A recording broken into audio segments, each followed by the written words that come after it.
From Washington, D.C., this is Middle East Focus. Welcome to Middle East Focus. I'm Alistair Taylor, MEI's editorial director. Today we're going to be talking about the June 23rd Istanbul election, a rerun vote for control of Turkey's largest city and economic powerhouse, in which opposition candidate Ekrem İmamoğlu won a decisive 10-point victory over the ruling Justice and Development Party candidate Binali Yildirim. To discuss the results and what they mean for Turkish politics going forward, I'm joined today by two excellent guests.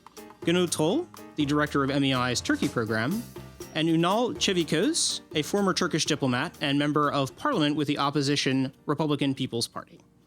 Gonul, Unal, thank you both for joining us from Turkey, and welcome to the program. Thank you. Thanks for having us. Unal, let me start by congratulating you on the victory in Sunday's election. Thank you. What's next for the CHP, and will the party continue to work with the EE Party, Saadet, and the Kurds going forward to consolidate the democracy front?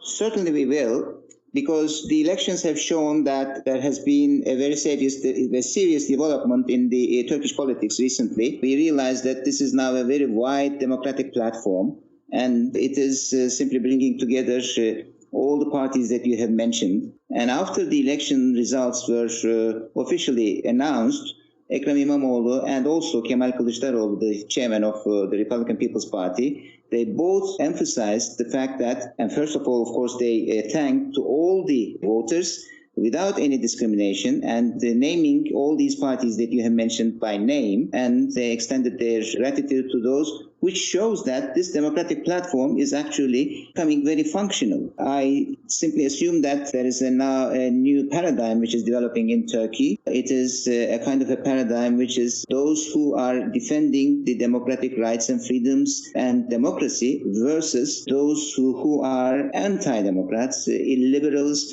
and perhaps authoritarianists. That paradigm shows that, in a way, we will certainly continue to work on those grounds. And I believe that the Republican People's Party is probably going to be the leading political force in maintaining the drive which has already occurred in Istanbul elections.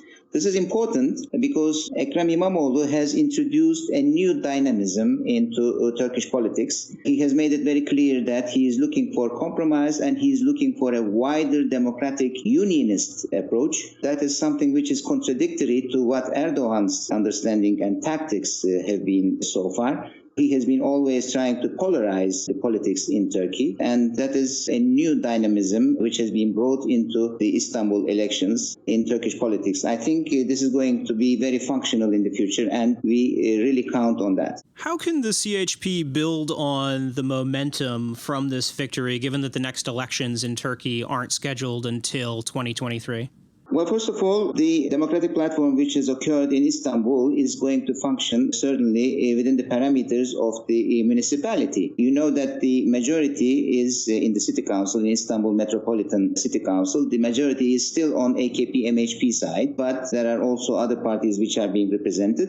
And this union, which has already occurred, will continue to function, and it is not going to dissolve. This is the metropolitan mayoralties side. As it comes to the general politics and overall politics in Turkey, I think the coordination between the Republican People's Party and EE Party and Saadet Party is still going on. This is now becoming more solid, and whenever it comes to all these issues which are brought to the parliament, for example, developing a motion or discussing a draft law, I think this solidarity will become more and more obvious in the future. And I think this is a very important advantage for the future of democracy and the flourishment of democracy in Turkey. Gonul, switching over to you, what were your big takeaways from the election on Sunday? We have been saying that for a while, that the heydays for President Erdogan were over. He's been making mistakes after mistakes. But what actually the decision to cancel the previous vote in March was a major strategic misstep. So I think that's the first takeaway, because in March, the margin was 13,000. And now it's a much larger margin. Now there are 9, almost 10 points. So that tells you that canceling the vote was a big miscalculation on the part of Erdogan and the government. But I think overall, I completely agree with Mr. Ambassador that this is a paradigm change. From now on, I think the political landscape will change significantly. For the better or for the worse, we don't know yet. And we can discuss that later on. But this is a very significant moment, not just for the AKP, but for the opposition, for the CHP. And we realize that those who follow Turkish politics closely have always argued that identity politics is the backbone of Turkish politics. It has always been that way. But the coalition that was formed and led by the CHP has indicated that that wasn't the case anymore. So finally, Turkish political actors look like they have put identity politics aside. And when you do that, the opposition has a real shot at winning elections again. This is quite important. But finally, I think, again, this was a major defeat particularly for President Erdogan. And this didn't happen overnight. It was the culmination of years of missteps and policy failures. Indeed, it seems like something of a kind of worst of both worlds outcome for him in the sense that rerunning the election damaged his democratic legitimacy, but at the same time, he then ended up losing. So definitely a compounding of errors there for sure. That's right, because we are talking about a leader who has built his entire democratic legitimacy on the ballot box.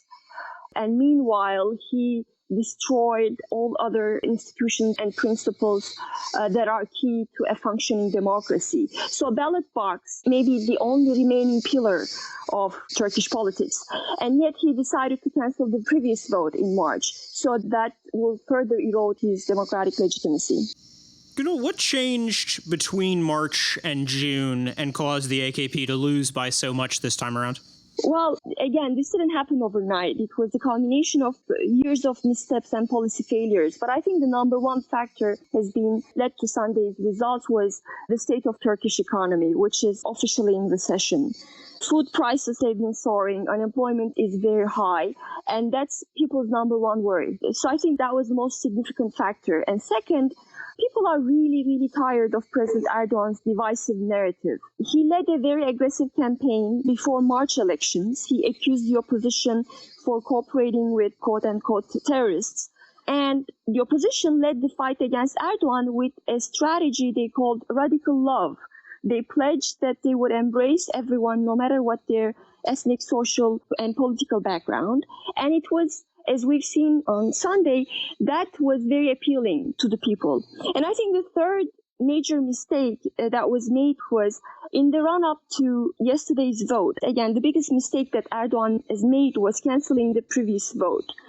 And even before March elections, he focused his campaign on issues of Kurds, on terrorism, on the survival of the state, and that was a rare case of political deafness on the part of Erdogan. He is a leader who is known to follow public opinion polls very closely, and yet he completely ignored the fact that people's number one concern was the state of economy. And yet his campaign didn't really address those issues.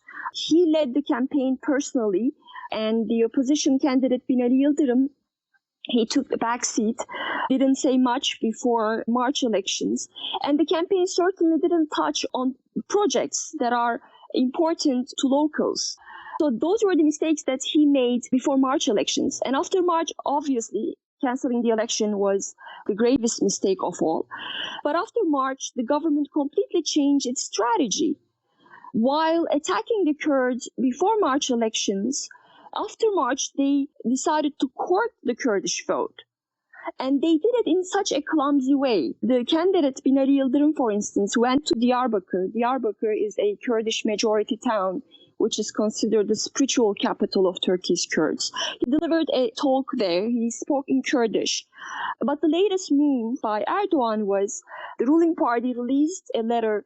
They didn't officially release the letter themselves, but they sent someone to talk to Abdullah Öcalan, and that person forced Abdullah Öcalan, who is the imprisoned leader of the PKK, to release the message from Abdullah Öcalan, and he called on HDP to remain neutral. So in a way, the government hoped, and Erdogan hoped, that Öcalan's call on HDP voters to remain neutral, not to vote for the opposition's candidate. They thought this strategy would pay off, but it backfired. It not only captured Kurdish votes, but it alienated the nationalists who used to support the ruling coalition. And we've seen that in many districts that used to be the strongholds of the ultra-nationalist party. So Ekrem İmamoğlu, the opposition's candidate, increased his votes within the nationalists. And cancelling the vote also angered many AKP supporters. Some of them had already stayed home.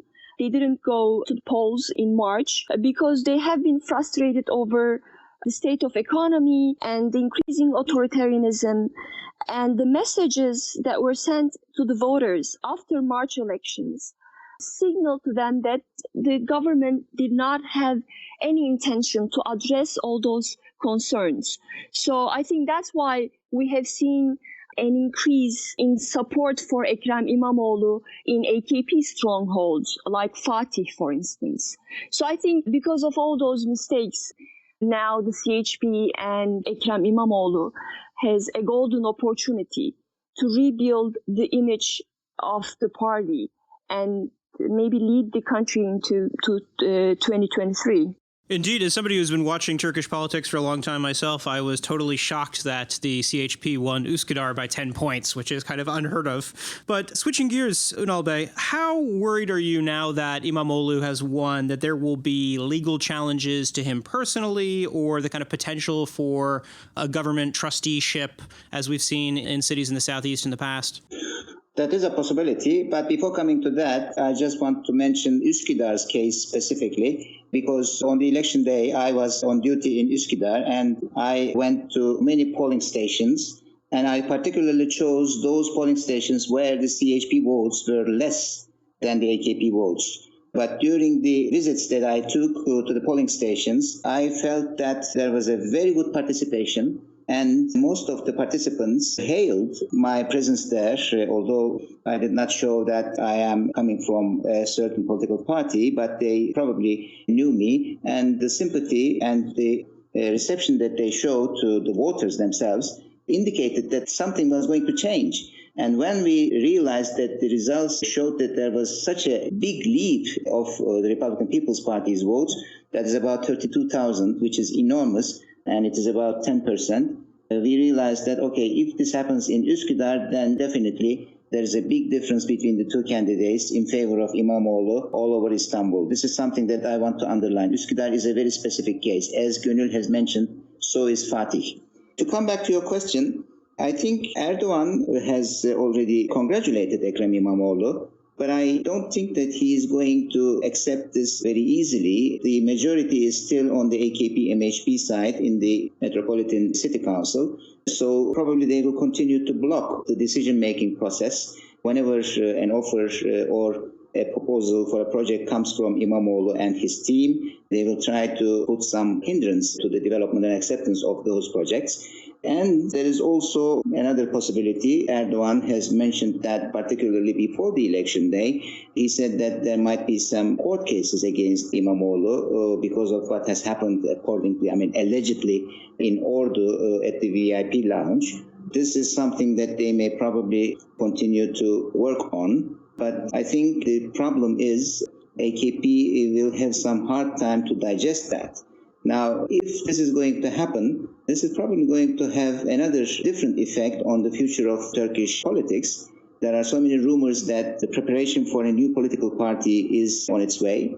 And if this happens, and if the AKP parliamentarians realize that their leader, Recep Tayyip Erdogan, is still pushing the situation in Istanbul and is still trying to put some obstacles in front of Ekrem İmamoğlu, this may trigger some kind of reshuffling in the parliament, and it may end up with a new political setting.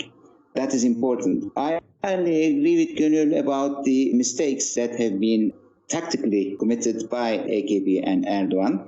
This is a local election. I think Istanbul electorate definitely gave the message to Erdogan and AKP that this is a local election. We are choosing our own mayor. So you don't have a say in the decision of Istanbul's people. You are the president, mind your own business. We are going to choose our mayor, and the legitimate results of the 31st of March election have been confiscated. It doesn't have any legitimate or legal justification. This is also something that the AKP and Erdogan failed to convince their own electorate, particularly on the 16th of June when there was the TV debate. I think Ekrem İmamoğlu made it very clear that there was a confiscation of the legitimate results of 31st of March elections. And I don't think that Binali Yıldırım has been able to define and convince the TV spectators about their own justification and definition of the story. So the electorate said that we want our democratic right to elect, and our democratic right to elect has been confiscated. This is our response, and that is probably one of the reasons why there has been such a huge difference of 10%. This is also, mind you, I have to underline this, this is the first time in the last 35 years that there is such a big margin of difference between the candidates who are running for Istanbul mayoralty position. I think in 1984, Bedrettin Dalan received about 49.5% of the votes. Ekrem İmamoğlu on the 23rd has received 54%. Probably it is a very important figure in the history of Istanbul elections. And Alistair, if I may, on the question of how Erdogan will take this, certainly it will be very difficult for him to swallow this. But on the other hand, I think his hands are tied. In a way, yes, there was the scenario of choking Ekrem İmamoğlu and Istanbul financially, and you have the issue of AKP MHP majority in the municipal councils, which is key to get the budget. So he does have tools at his expense, but on the other hand, it's going to be very difficult for him to use those. I mean, if he decides to choke Istanbul financially, I think that would mean shooting himself in the foot, because again, Turkish economy is in recession, and Istanbul is the country's economic and financial powerhouse. It's producing almost 1/3 of the country's GDP. So I think that would be an unwise decision. And second, on the municipal council, yes, the AKP MHP has the majority there, and we've seen during Ekrem İmamoğlu's very brief time as mayor of Istanbul, I think it was about for 18 days, that they have tried to block decisions to be made, and yet Ekrem İmamoğlu did such a wise thing. He decided to broadcast live those council meetings. So that was a great counter move. And I think he will keep doing the same thing, which will make it very difficult for those AKP and MHP members to block every decision that is being debated in the council meeting. So yes, Erdogan might try. And on the last point is using a court case against Ekrem İmamoğlu. He had mentioned that, President Erdogan had mentioned that before Sunday's vote. But the margin is so wide that he will lose whatever left of his legitimacy. So that also, I think, is going to be very difficult. We should probably wrap things up, but I'd love to get your thoughts from both of you on where you see things going from here and how this changes the Turkish political landscape going forward, starting with you, Unal Bey. There are a couple of benchmarks in front of us. First of all, we have to see the result of the bilateral, which is going to happen at the G20 summit in Osaka at the end of this week. I think at the end of June, the two leaders are going to discuss several issues on their agenda, on the common agenda. One of the big issues is, of course, the decision about the S-400 deal.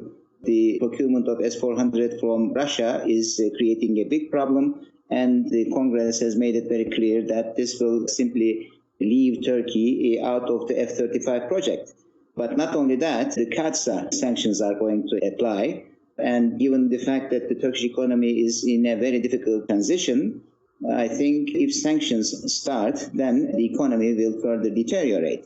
So the situation in the economy is going to be one of the important elements to see the roadmap in front of us.